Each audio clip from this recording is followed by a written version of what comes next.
Saya di sini akan menjelaskan tentang materi analisis location question. Definisi dari location question yang disingkat sebagai LQ adalah alat analisis yang digunakan untuk mengukur tingkat spesialisasi atau konsentrasi suatu sektor ekonomi di suatu wilayah dibandingkan dengan wilayah acuan yang lebih luas, seperti provinsi atau nasional.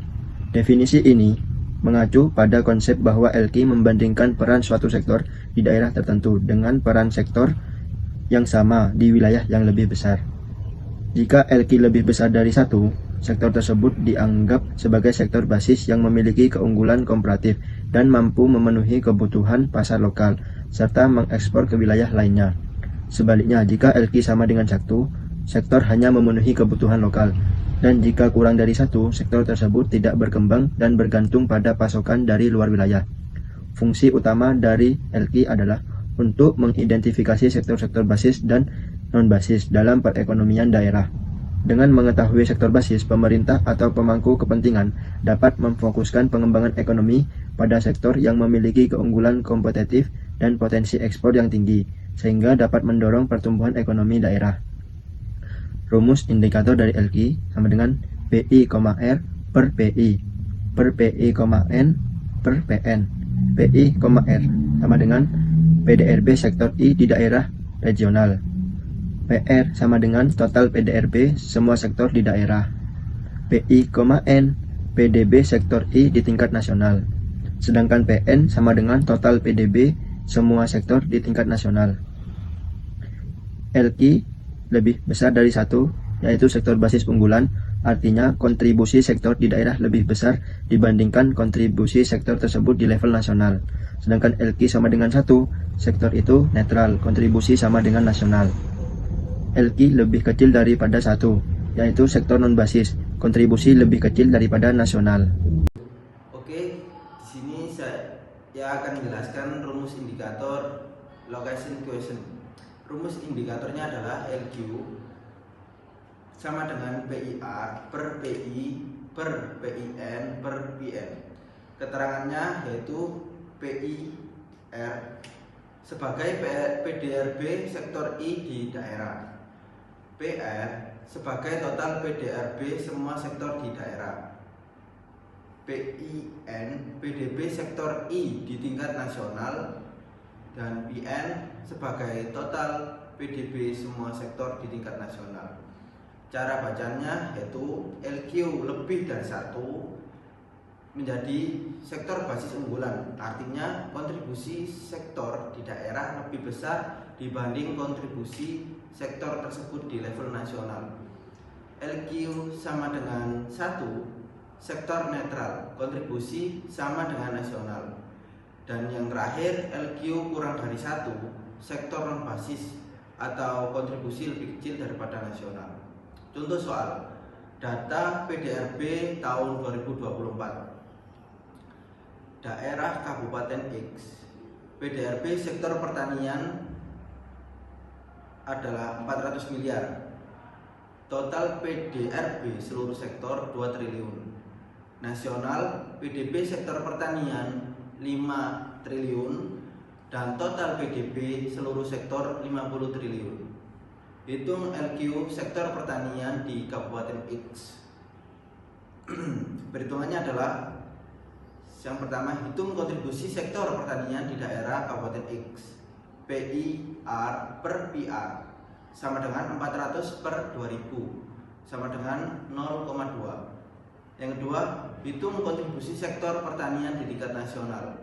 PIN per PN sama dengan 5.000 per 50.000 sama dengan 0,1. Yang terakhir, hitung nilai LQ. LQ sama dengan 0,2 per 0,1 sama dengan 2,0. Jawaban dan kesimpulannya adalah nilai LQ sama dengan 2,0.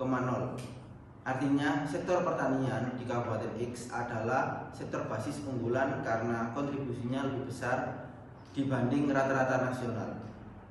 Dengan kata lain, sektor ini punya potensi ekspor, bukan hanya memenuhi kebutuhan lokal. Baik, saya di sini akan menjelaskan mengenai definisi, fungsi, serta rumus atau indikator dalam analisis shift-share. Yang pertama, apa sih definisi analisis shift-share? Teknik ini banyak digunakan dalam menganalisis dampak pertumbuhan regional, khususnya pertumbuhan lapangan kerja. Diterapkan untuk menggambarkan tren pertumbuhan historis, memperkirakan pertumbuhan regional dan menganalisis efek dari inisiatif kebijakan serta mengembangkan perencanaan strategis untuk komunitas. Analisis ini meskipun memiliki karakter dasar, namun sukses di kalangan ekonomi spesialis regional. Lalu, menurut pandangan dari yang lain, analisis shift-share bertujuan untuk menentukan kinerja perekonomian daerah. Analisis shift-share biasanya digunakan untuk melihat kecenderungan transportasi struktur perekonomian. Selanjutnya ada fungsi dari analisis shift-share.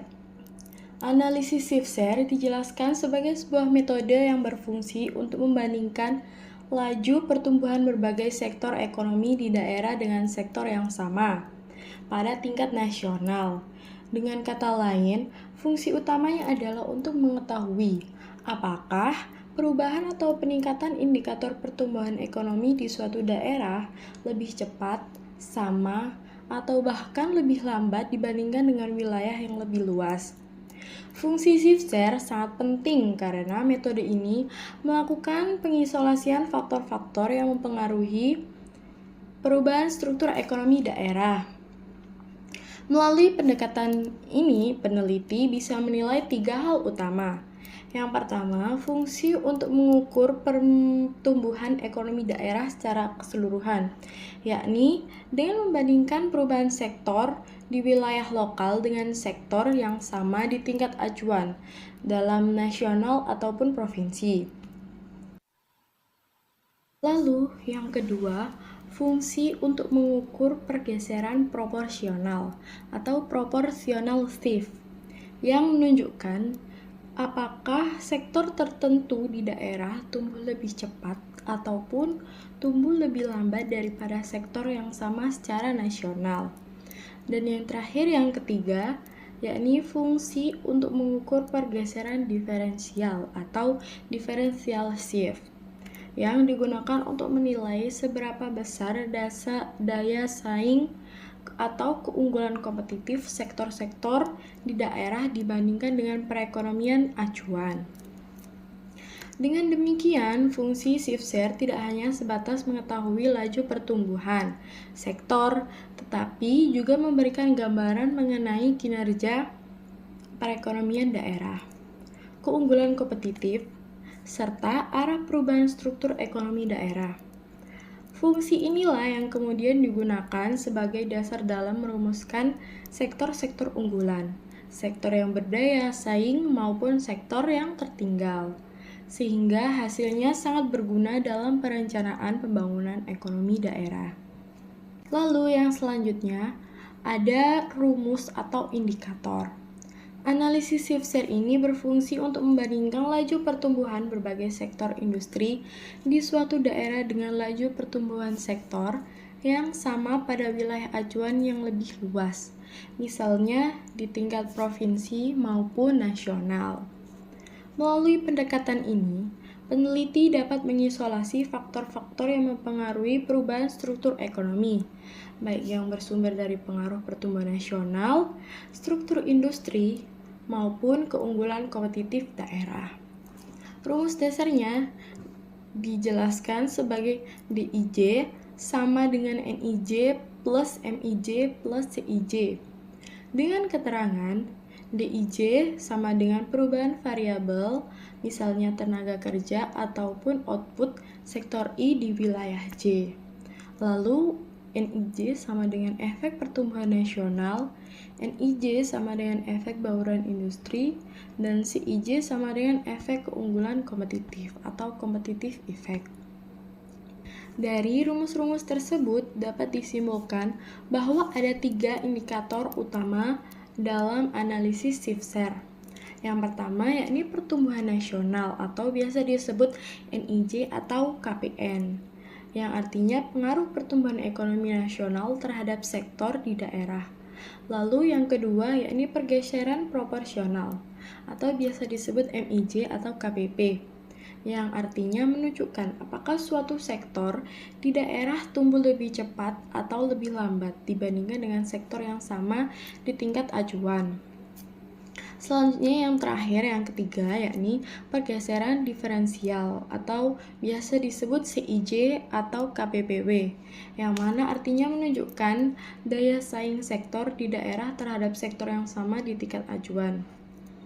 Hal ini juga ditegaskan jika nilai proporsional shift suatu sektor lebih besar dari 0, maka sektor tersebut tumbuh cepat dan memberikan pengaruh positif terhadap perekonomian daerah.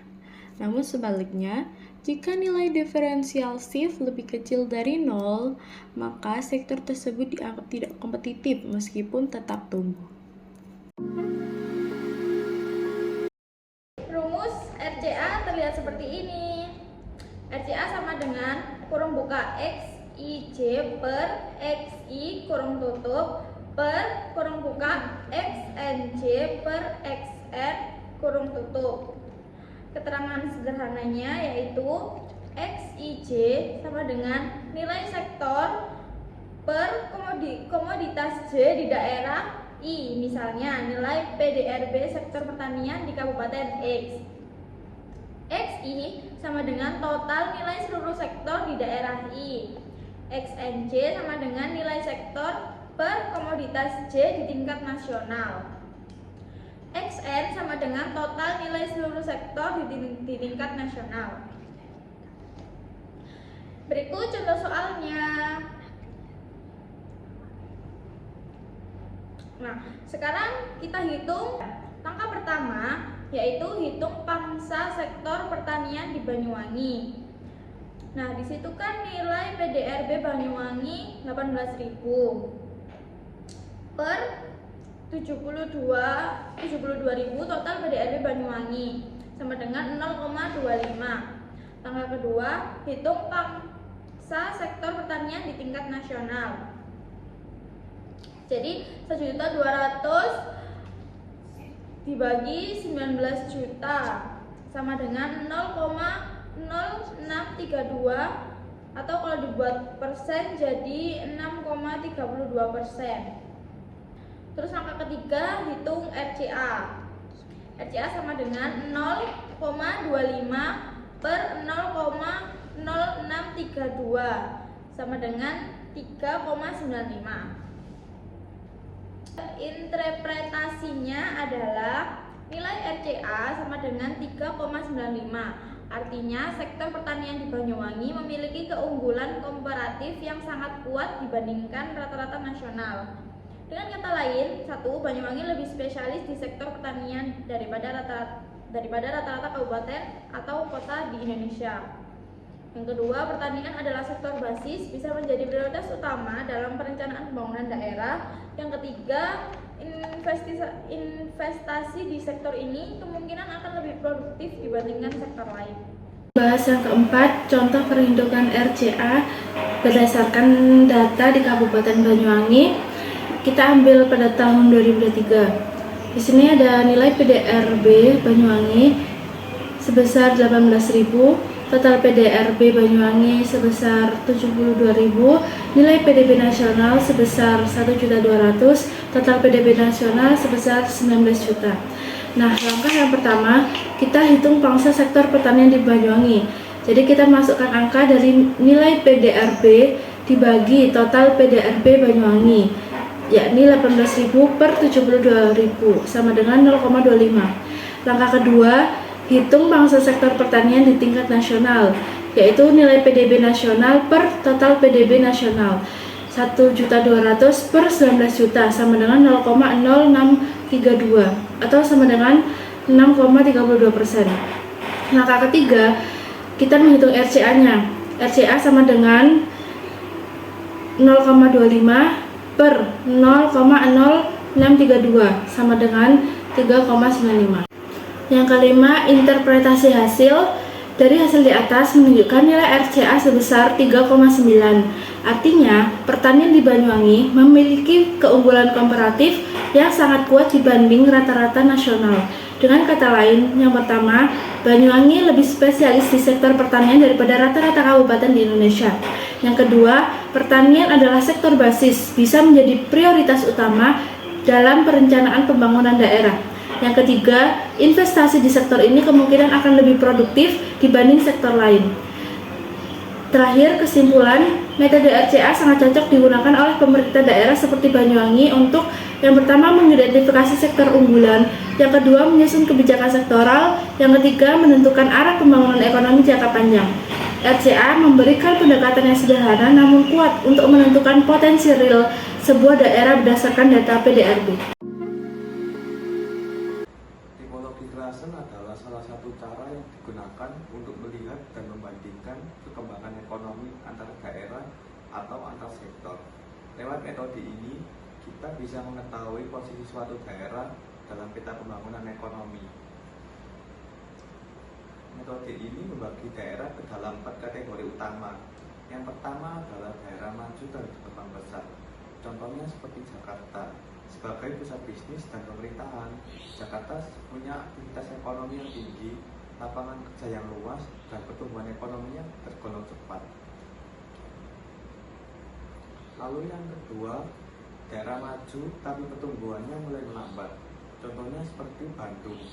Kota ini punya ekonomi yang kuat, terutama di sektor pariwisata dan perdagangan. Tapi karena cukup mapan, laju pertumbuhannya tidak secepat kota yang baru berkembang. Lalu yang ketiga adalah daerah yang sedang berkembang dan punya potensi yang besar. Contohnya seperti Makassar. Meskipun skala ekonominya belum sebesar Jakarta dan Bandung, pertumbuhan di kota Makassar sangat memiliki peluang besar untuk menjadi pusat ekonomi baru di masa yang akan mendatang.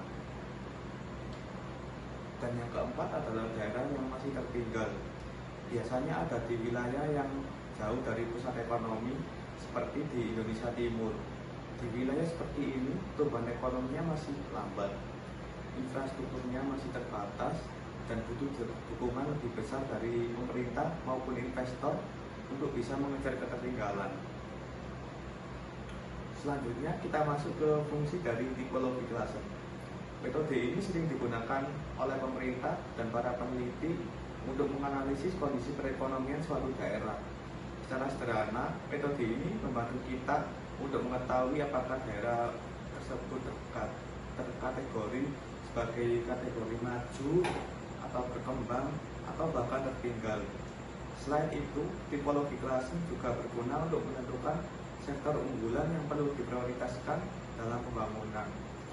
Misalnya seperti suatu daerah yang punya potensi di sektor pertanian, maka sektor itu bisa dijadikan fokus utama untuk mempercepat pertumbuhan ekonomi di daerah tersebut.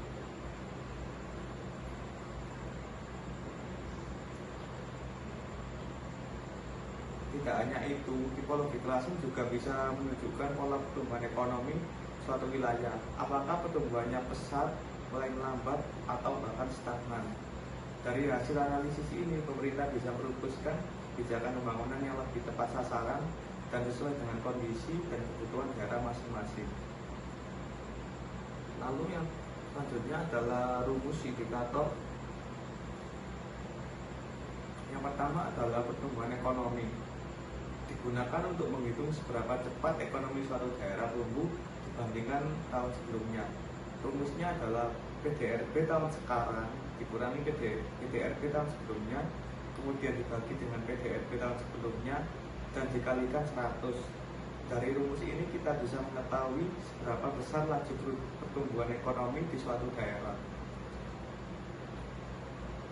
Yang kedua adalah kontribusi atau pangsa yang menunjukkan seberapa besar peran suatu sektor atau daerah terhadap total PDRB. Rumusnya adalah PDRB sektor tertentu dibagi dengan PDRB seluruh sektor dan dikalikan 100. Dengan cara ini kita bisa mengetahui sektor mana yang memberi kontribusi paling besar terhadap pertumbuhan ekonomi di suatu wilayah. Dari kedua indikator ini, kita bisa mengelompokkan wilayah ke dalam 4 kategori yang sudah saya jelaskan di awal tadi. Jadi kesimpulannya, analisis tipologi klasen adalah metode sederhana yang sangat berguna untuk memahami perbedaan tingkat kemajuan ekonomi antar daerah. Baik, di sini saya akan menjelaskan tentang rumus dari tipologi klasen. Rumusnya sendiri ada 3. Yang pertama, pertumbuhan ekonomi. Pertumbuhan ekonomi untuk menghitung laju pertumbuhan ekonomi suatu daerah atau sektor dengan rumus GI sama dengan PDRB I kumati kurangi PDRB I kumati min 1 dibagi PDRB I kumati kurangi min 1 kali 100 dengan keterangan sendiri, yaitu GI sama dengan laju pertumbuhan ekonomi daerah atau sektor. PDRB I kumati yaitu PDRB pada tahun sekarang atau tertentu, dan yang ketiga itu PDRB I kumati min 1 yaitu nilai PDRB tahun sebelumnya. Rumus ini digunakan untuk mengukur seberapa cepat perekonomian tumbuh dibandingkan tahun lalu. Terus yang kedua yaitu ada rumus kontribusi untuk menghitung seberapa besar peran suatu sektor atau daerah terhadap total PDRB. Rumusnya sendiri yaitu SI sama dengan PDRB I kumati kurangi PDRB I kumati per PDRB I kumati min 1 dikali 100 dengan keterangan SI sama dengan kontribusi PDRB I kumati yaitu nilai PDRB pada tahun sekarang atau tahun tertentu, dan yang ketiga itu PDRB I kumati min 1 yaitu PDRB pada tahun sebelumnya. Rumus ini digunakan untuk mengukur seberapa besar sumbangan sektor terhadap keseluruhan ekonomi. Dan yang ketiga yaitu ada posisi tipologi klasen. Rumus RI sama dengan 15%. Terus langsung ke contoh soal aja. Ada kolom wilayah PDRB tahun 2023 dan PDRB tahun 2024 Kabupaten A dan Provinsi X. PDRB tahun 2023 pada Kabupaten A yaitu 500 dan PDRB Kabupaten A pada tahun 2024 yaitu 575. Terus yang kedua Provinsi X pada tahun 2023 yaitu dengan PDRB 10.000 dan PDRB tahun 2024 11.200. Pertanyaan langsung ke soal. Pertanyaan yang pertama yaitu hitung laju pertumbuhan ekonomi Kabupaten A dan Provinsi X. Yang kedua yaitu hitung kontribusi Kabupaten A terhadap Provinsi X, dan yang ketiga tentukan posisi Kabupaten A dalam tipologi klasen. Jawaban yaitu sama tinggal masukkan dari rumus yang di atas dengan hasil 575 yaitu PDRB pada tahun 2024 kurangi 500 yaitu PDRB pada tahun sebelumnya per 500 pada PDRB 2023 atau sebelum dari PDRB 2024 dikali 100 sama dengan 75 per 500 dikali 100 sama dengan jawaban yaitu 15%. Terus untuk soal yang kedua 11.200 untuk PDRB tahun 2024 pada Provinsi X dikurangi 10.000 total PDRB pada tahun sebelumnya pada tahun 2023 per 10.000 yaitu PDRB pada tahun 2023 dikali 100% sama dengan 1.200 per 10.000 dikali 100% sama dengan 12%. Yang ketiga yaitu tentukan posisi Kabupaten A dalam tipologi klasen.